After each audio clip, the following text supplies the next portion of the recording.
യേശുക്രിസ്തു മരിച്ചു ഉയർത്തെഴുന്നേറ്റത് ലാസർ ഉയർത്തെഴുന്നേറ്റത് പോലെയല്ല, അല്ലെങ്കിൽ എലീശ പ്രവാചകൻ ഉയർത്തെഴുന്നേൽപ്പിച്ച ശൂനംകാരത്തിയുടെ മകനെ പോലെയോ, ഏലിയാവ് ഉയർത്തെഴുന്നേൽപ്പിച്ച സാറാഫത്തിലെ വിധയുടെ മകനെ പോലെ ഒന്നുമല്ല യേശുക്രിസ്തു ഉയർത്തെഴുന്നേറ്റത്.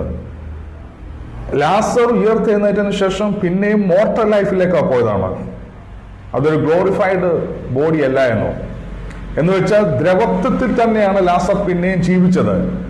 യേശുക്രിസ്തു ലാസറിനെ ഉയർത്തെഴുന്നേൽപ്പിച്ചു എന്ന് പറയുമ്പോൾ ഞാൻ തന്നെയാണ് പുനരുദ്ധാനം, ഞാൻ തന്നെയാണ് ജീവൻ എന്ന് യേശുക്രിസ്തു പറയുമ്പോൾ യേശുക്രിസ്തു അപ്പോഴും മരിച്ചിട്ടില്ല. യേശുക്രിസ്തു മരിച്ചതിന് ശേഷം മാത്രമേ ഈ പുനരുദ്ധാനം വിശ്വാസികൾക്ക് ലഭിക്കുകയുള്ളൂ. അപ്പൊ ലാസർ ഉയർത്തെഴുന്നേറ്റത് മോർട്ടൽ ബോഡി തന്നെയാണ്. പിന്നെ അവൻ ജീവിച്ചു, പിന്നെ അവൻ ആ ദേശത്ത് ജീവിച്ചു, പിന്നെ അവൻ മരിക്കുവാനിടയെ തീർന്നു.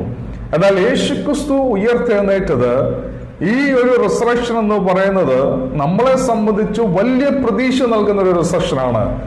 ലാസറിന്റെ കൂട്ട് മരണത്തിൽ നിന്ന് ഉയർത്തെഴുന്നേറ്റ് വന്ന് ഭൂമിയിൽ അങ്ങ് ജീവിച്ച് തീർക്കാനുള്ള ജീവിതമല്ല യേശുക്രിസ്തു അവർ ചെയ്തത്.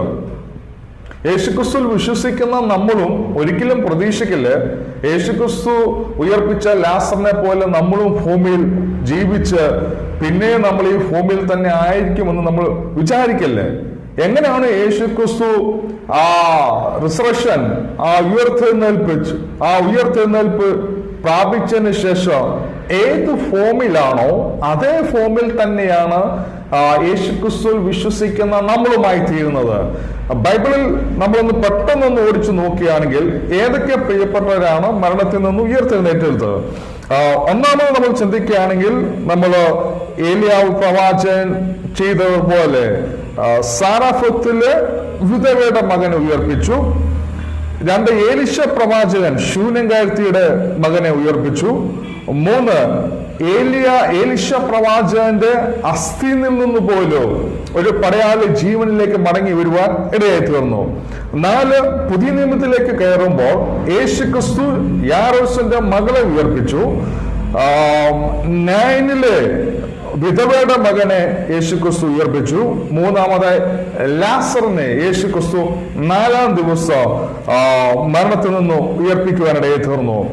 അതിനുശേഷം നമുക്ക് കാണുന്നത് കർത്താവ് യേശുക്രിസ്തു തന്നെ മരണത്തിൽ നിന്ന് ജീവനിലേക്ക് വന്നു. ആ മരണത്തിൽ നിന്ന് ജീവനിലേക്ക് വന്നു ഉയർത്തെഴുന്നേറ്റ സമയത്ത്